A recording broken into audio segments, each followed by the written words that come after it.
Across to my colleague Akanksha Swaroop, who's now with us on the broadcast. Akanksha, we heard the three leaders talking about this historic pact that's been signed between India and EU. And we do know how the trade between the two nations stood at a whopping $136 billion in the financial year 2025. And now it's only going to prosper from here on, now that this historical mother of all deals has been inked.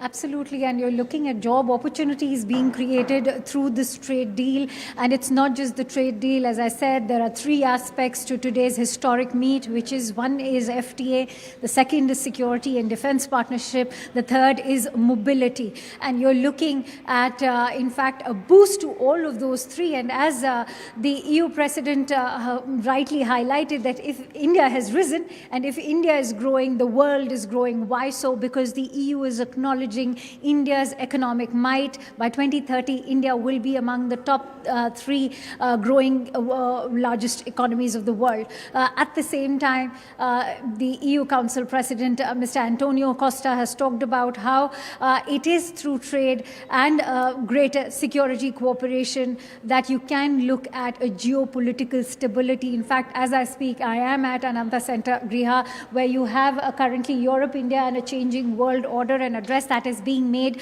by the EU High Representative for Foreign Affairs, Ms. Kaja Kallas. She's also emphasizing on those very aspects, reliability being a fundamental need of the hour at a time when United States has become extremely unpredictable and unreliable, especially as a trading partner.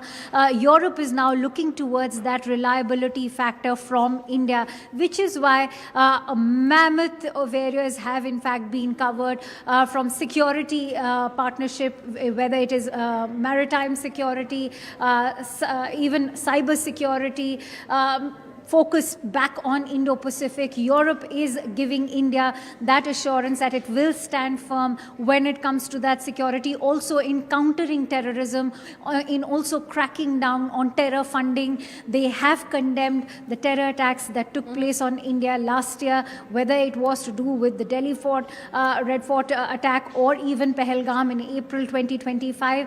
They have stood in solidarity.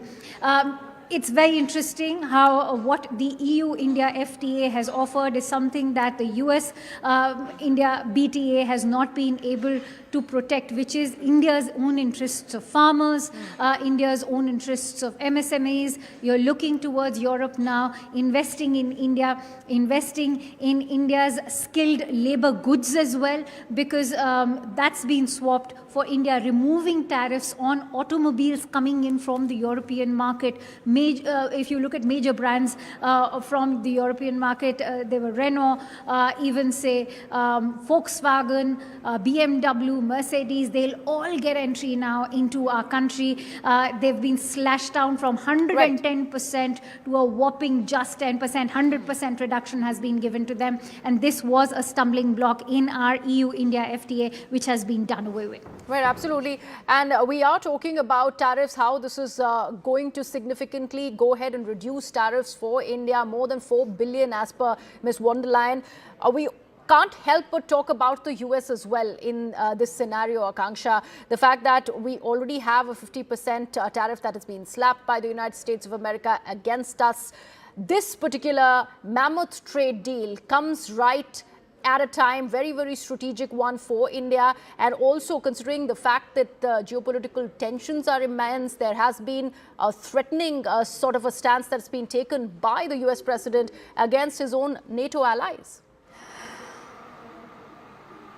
Absolutely. And the timing of this is very significant. It's already ruffled feathers in Washington. We speak on a day when the US Treasury Secretary Scott Bessent has again, like a broken record, talked about how India's purchases of Russian crude have been funding their war, which is factually incorrect, because as we all know, India is completely phasing out its purchases of Russian crude, something that India has already maintained. And in fact, the US President himself, Donald Trump, has acknowledged that. So what explains this kind of anti-India rhetoric is something US President will have to take up with his trade advisors, whether it is Scott Bessent or Peter Navarro. They continue to talk like that. Most importantly, nobody knows for how long the United States can be trusted, because look at South Korea. They already forced a deal. They were, in fact, among the first few nations to have forced a deal with the United States, yet they have been slapped with a 25% levy today as we speak. And so the predictability, the reliability factor of the United States is being done away with. EU and the United States had forged a deal last year.